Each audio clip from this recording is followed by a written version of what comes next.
Elaine, thank you so much for being a part of these conversations in our community, Corinthians and Community series.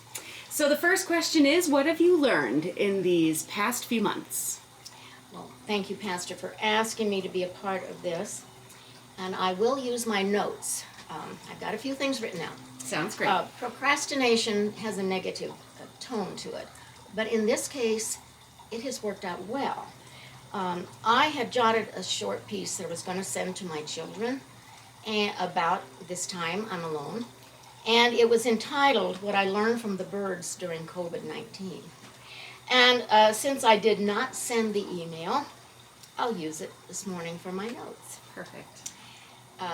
Rachel, as you know, in the Midwest, if we want to dismiss something as being trivial or unimportant, foolish, we'll say, oh, that's for the birds. And I have found in this time of sitting out on my patio, watching the birds in the backyard, I've learned some lessons from them. So I'm going to tell you about some of the birds that I've observed. Number one, the hummingbird, of course. These little guys practice social distancing and territorial rights to the max. As they go from flower to flower, I'm reminded of the beauty of the nature we have around us and the small things in life that we should appreciate. So my first lesson is always look for something beautiful every day, no matter how small. Number two are the mourning doves. They are the constant around here, as you know, with their noise and their constant call. But one evening when there was a canyon wind coming through, and it must have been blowing about 45 miles an hour, all the trees were swaying, and I looked up and there was a mourning dove on one of the overhead wires. And I watched that mourning dove for about 5 minutes in the wind. And finally, it flew off against the gale.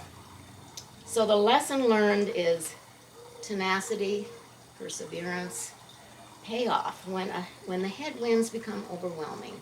Just hang in there. Number three is the house finches. These birds are small and lively. They do not social distance because they like each other very much. And so they fly in small groups. And when one finds a tasty branch, a morsel on the desert willow or the blue spirea bush, they all fly to it. So the lesson I've learned, though mostly alone, I feel the need for companionship. I feel that need for communication with my family, my neighbors, my church family. So sometimes by phone, email, Zoom, picnics in the park, patio pals, as I call them. And as the weeks have turned into months, I felt this need greater, and I found more comfort. If we can use responsible measures, we can have some of that gathering, as the house finches do.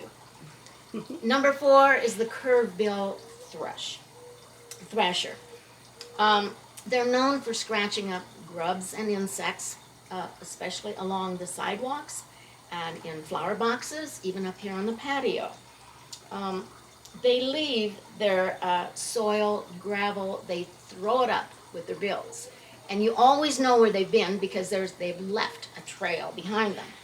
So the lesson I learned in isolation does not mean messiness. So a reminder to me to make the bed, do the dishes, don't leave a trail of dirty clothes behind you. After all, I'm the only one here who'll be cleaning up after me. And number five, and finally, is the roadrunner. This is an especially endearing bird in our neighborhood, but one who has only one leg. And he has been here for all the 3 years that we've been in this house. John and I called him Tiny Tim, but my neighbor Allison had the pleasure of having this guy and his girlfriend making a home in her front yard. So she named him Long John Silver. So I talk to John now nearly every day. He hops over the fence, up on the garage, up on the roof. So the lesson for me is, if this John can make a life with only one leg, surely I can survive this time with a healthy, complete body and a mostly, mostly sound mind. I eat well, I drink moderately, I walk at least a mile every day.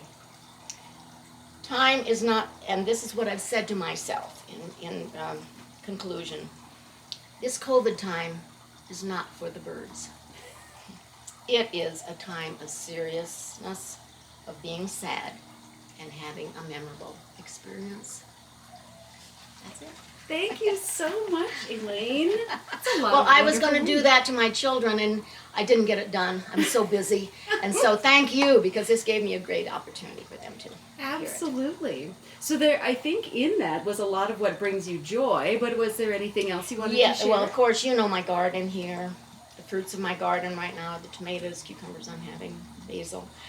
I enjoy my flowers at all stages. I'm a big reader, so I keep up with what book club is doing, even if I don't participate all the time. I know the books.